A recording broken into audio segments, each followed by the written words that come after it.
매일 성경 큐티 힌트 2025년 8월 7일 스가랴 2장 1절에서 13절까지 말씀. 내가 또 눈을 들어 본즉 한 사람이 측량줄을 그의 손에 잡았기로 네가 어디로 가느냐 물은즉 그가 내게 대답하되 예루살렘을 측량하여 그 너비와 길이를 보고자 하노라 하고 말할 때에 내게 말하는 천사가 나가고 다른 천사가 나와서 그를 맞으며 이르되 너는 달려가서 그 소년에게 말하여 이르기를 예루살렘은 그 가운데 사람과 가축이 많으므로 성곽 없는 성읍이 될 것이라 하라. 여호와의 말씀에 내가 불로 둘러싼 성곽이 되며 그 가운데에서 영광이 되리라. 오호라 너희는 북방 땅에서 도피할지어다. 여호와의 말씀이니라. 이는 내가 너희를 하늘 사방에 바람같이 흩어지게 하였음이니라. 여호와의 말씀이니라. 바벨론 성에 거주하는 시온아 이제 너는 피할지니라. 만군의 여호와께서 이같이 말씀하시되 영광을 위하여 나를 너희를 노력한 여러 나라로 보내셨나니 너희를 범하는 자는 그의 눈동자를 범하는 것이라. 내가 손을 그들 위에 움직인즉 그들이 자기를 섬기던 자들에게 노략거리가 되리라 하셨나니 너희가 만군의 여호와께서 나를 보내신 줄 알리라. 여호와의 말씀에 시온에 따라 노래하고 기뻐하라. 이는 내가 와서 네 가운데에 머물 것임이라. 그날에 많은 나라가 여호와께 속하여 내 백성이 될 것이요 나는 네 가운데에 머물리라. 네가 만군의 여호와께서 나를 네게 보내신 줄 알리라. 여호와께서 장차 유다를 거룩한 땅에서 자기 소유를 삼으시고 다시 예루살렘을 택하시리니 모든 육체가 여호와 앞에서 잠잠할 것은 여호와께서 그의 거룩한 처소에서 일어나심이니라 하라 하더라. 아멘. 오늘의 큐티 힌트 세 가지입니다.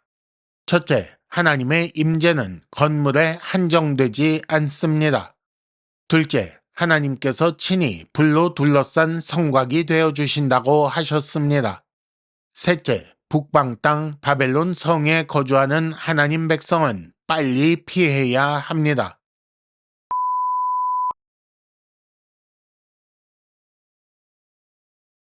큐티 힌트 첫 번째, 하나님의 임재는 건물에 한정되지 않습니다. 1절과 2절에 보면 한 사람이 측량줄을 잡고 예루살렘을 측량하여 그 너비와 길이를 보려고 한다라는 말씀이 있습니다. 1장 16절에 보면 여호와께서 그들이 예루살렘에 돌아왔은즉 내 집이 그 가운데 건축된다라고 말씀하신 것이 있습니다. 그리고 이는 여호와 하나님의 집, 즉 성전이 예루살렘에 다시 건축될 것을 말씀하신 것이지요. 그래서 예루살렘 위에 먹줄이 쳐지리라 라고 하셨던 것입니다. 하지만 본문에서는 예루살렘의 너비와 길이를 측량하기 위해 측량줄을 잡았다고 하지요. 이것으로 예루살렘 전체가 하나님의 성전이 된다는 것을 알게 하신 것입니다. 이는 새 예루살렘에서 성취될 것입니다. 어린 양의 아내인 예루살렘에서 하나님과 어린 양이 성전이시기 때문에 그 성에서 성전을 보지 못했다고 했습니다. 하나님은 성전이라는 특정 건물에 갇히시는 분이 아닙니다. 오히려 자기 백성을 성전 삼아 그들 중에 그들과 함께 계시기를 기뻐하시지요. 힌트 첫 번째, 하나님은 신자인 우리 안에 우리와 함께 계십니다. 큐티 힌트 두 번째, 하나님께서 친히 불로 둘러싼 성곽이 되어주신다고 하셨습니다. 4절에 보면 그 예루살렘은 성곽 없는 성읍이 될 것이라고 하시면서 5절에 내가 불로 둘러싼 성곽이 되며 그 가운데에서 영광이 될 것이다 라고 말씀하십니다. 예루살렘은 그 가운데 사람과 가축이 많기 때문에 성곽 없는 성읍이 될 것이라고 하십니다. 거기 거하는 사람이 너무 많아서 울타리를 두를 수 없다는 말씀이지요. 그런데 성곽은 외적의 침입으로부터 백성들을 보호하기 위한 것 아니겠습니까? 성곽이 없다면 어떻게 방어할 것인가 라는 의문이 들 수밖에 없습니다. 그런데 하나님은 자신이 불로 둘러싼 성곽이 되어 주신다고 말씀하십니다. 이는 성곽이 무너진 예루살렘에 돌아와 불안한 마음으로 살던 자들에게는 큰 위로의 말씀이 아닐 수가 없습니다. 그러면 당시 귀환 공동체를 위로하는 것으로 이 말씀의 기능은 끝났는가? 그렇지 않습니다. 이 역시 새 예루살렘의 성취를 생각해야 해석이 가능합니다. 요한계시록을 보면 용과 짐승, 음녀, 바벨론 등에 대한 모든 심판이 끝난 후에 새 예루살렘이 내려오지요. 그러니까 더 이상 예루살렘을 해할 세력이 없도록 하나님께서 완전한 평화를 이루신다는 말씀입니다. 그러면 그때까지 무작정 기다려야 하는가? 그것도 아닙니다. 지금도 하나님의 보호하심이 있습니다. 마태복음 16장 18절에 예수님의 말씀이 기록되어 있습니다. 내 교회를 세우리니 음부의 권세가 이기지 못하리라. 힌트 두 번째, 하나님은 자기 백성에 대한 보호를 단 한순간도 게을리하지 않으십니다.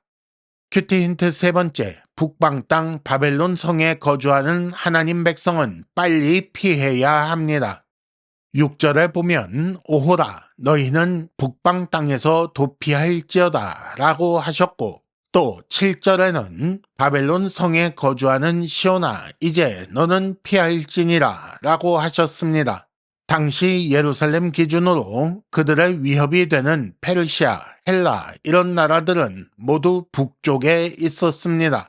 그런데 왜 바벨론 성에 거주하는 시온이라는 말씀을 하실까요? 바벨론은 이미 망한 나라, 없는 나라이기는 하지만 페르시아, 헬라 같은 세상 나라를 상징하는 말입니다. 하나님은 세상 나라 가운데 자기 백성을 흩으셨지만 이제 거기서 피하라고 하십니다. 하나님의 도성 예루살렘의 회복은 세상 나라에 대한 심판 후에 이루어질 일입니다. 비록 하나님 백성이 그 죄로 말미암아 세상 나라 가운데 흩어져 있기는 하지만 이제 하나님 나라 회복을 위한 세상 심판이 가까우니 속히 거기서 피해야 합니다. 하나님 나라 회복과 세상 심판 소식은 돌아오라 라는 명령의 이유입니다. 이 명령에 순종하면 살고 거절하면 멸망할 수밖에 없습니다. 그래서 예수께서도 회개하라 천국이 가까이 왔느니라 라는 말씀으로 사역을 시작하셨습니다. 힌트 세 번째, 여전히 세상 방식으로 살고 있다면 속히 돌이켜야 합니다. 이상으로 2025년 8월 7일 매일 성경 큐티 힌트를 마칩니다. 여러분 큐티를 통해 은혜 많이 받으시기를 바랍니다.